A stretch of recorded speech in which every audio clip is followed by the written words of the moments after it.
Now let's continue solving polynomial equations using the zero product method. And if you haven't gotten good at factoring yet, please go back and do some review, because it's assumed by this point that you're able to factor pretty quickly. Here's the first one. See how you do.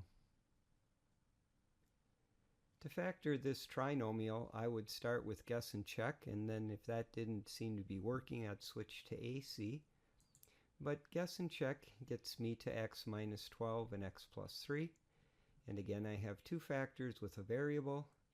I can set them each equal to 0 individually and solve and find that 12 or negative 3 are both solutions.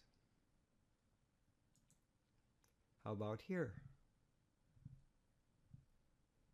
I definitely use AC on this one, and when I do, here are my factors. Again, after setting each individually to 0 and solving, I find my two solutions.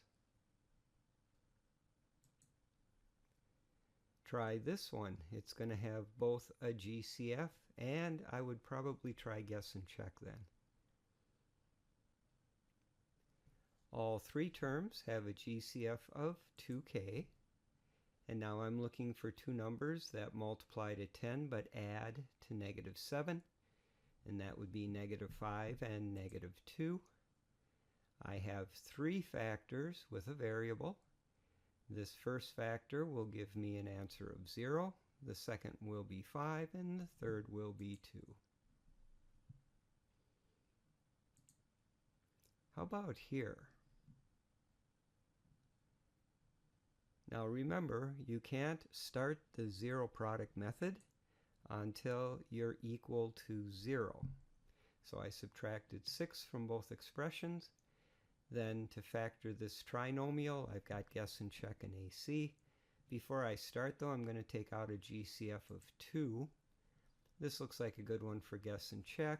It's 2x plus 1 and x minus 3. Now sometimes students are a little uncomfortable about what to do with this factor of 2 here, and the answer is don't worry about it. It doesn't have a variable. It can't go to 0. It's always 2. The only two factors that can go to 0 are these two. This one will go to 0 when x is negative a half, and this one will go to 0 when x is 3. Here's our next one. We have 4 terms, so grouping is the right approach. After factoring by grouping, I can see that my two solutions are going to be negative 3 and negative 2.